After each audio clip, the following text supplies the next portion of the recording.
اللہ تعالیٰ نے سمجھایا کہ دیکھو یہ جو 7 آسمان ہیں یہ اللہ تعالیٰ نے اس طرح پیدا کیے ہیں کہ بغیر ستون کے یہ کھڑے ہیں، یہ اللہ کی قدرت پر دلالت کرتے ہیں۔ پھر رحمان کے عرش کا ذکر کیا کہ جس کی اتنا وسیع ہے کہ سارے آسمان اور ساری زمینیں اس کا احاطہ نہیں کر سکتے۔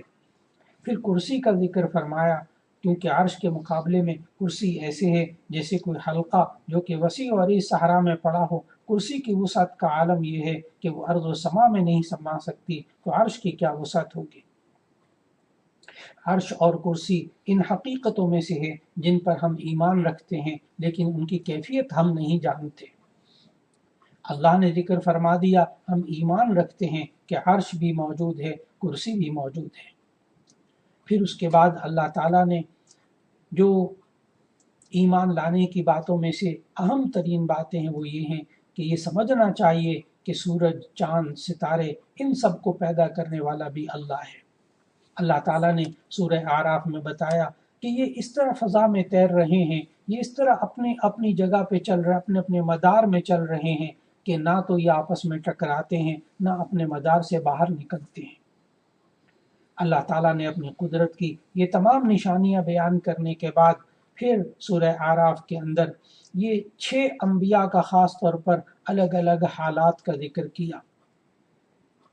ان میں نوح علیہ السلام کا ذکر کیا، حضرت ہود علیہ السلام کا ذکر کیا، حضرت صالح، حضرت لوط علیہ السلام کا ذکر کیا، حضرت شعیب علیہ السلام کا ذکر کیا، حضرت موسیٰ علیہ السلام کے قصے کا اختصار کے ساتھ اللہ تعالیٰ نے ذکر کیا، اور پھر ان کے اندر جو حکمتیں تھیں اور ان کے قوموں کے جو حالات تھے وہ اللہ تعالیٰ نے بتائے۔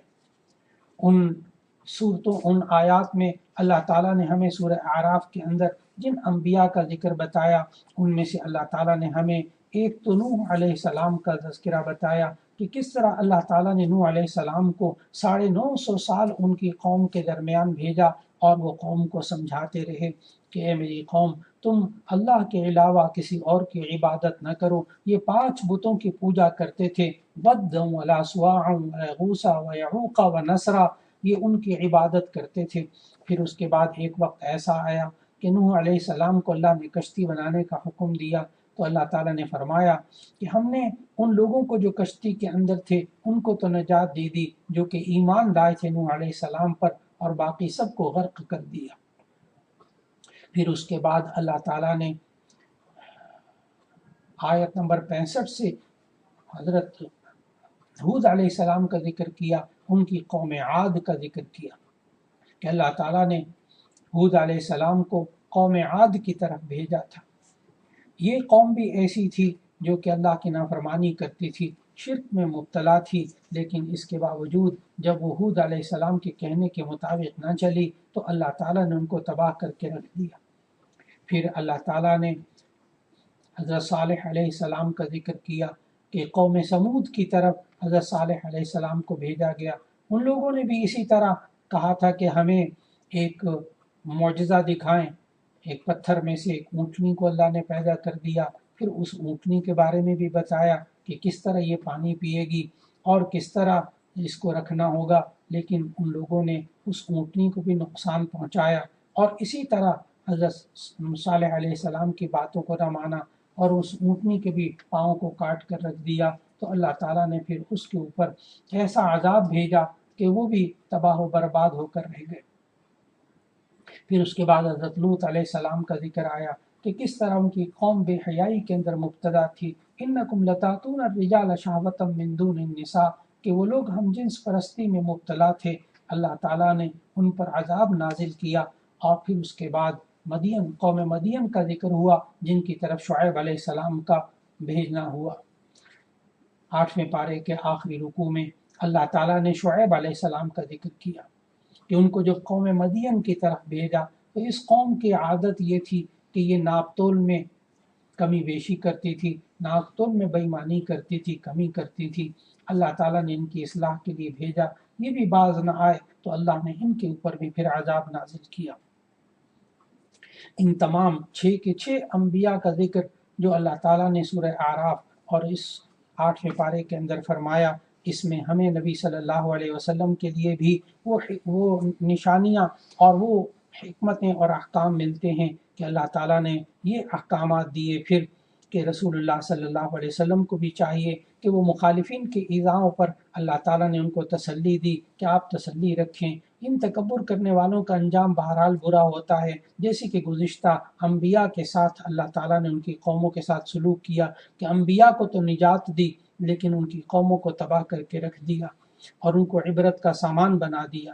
یہ تمام جتنے واقعات اللہ تعالیٰ نے گزشتہ قوموں کے بتائے ہیں، ان سب میں عبرت کا سامان موجود ہے۔ اللہ رب العزت ہم سب کو قرآن مجید کی تلاوت کرنے کی توفیق عطا فرمائے، اس کو سمجھنے کی توفیق عطا فرمائے، اس پر عمل کرنے کی توفیق عطا فرمائے، اور قرآن حکیم کے پیغام کو لوگوں تک پہنچانے کی توفیق عطا فرمائے۔ وآخر دعوانا ان الحمد للہ رب العالمین۔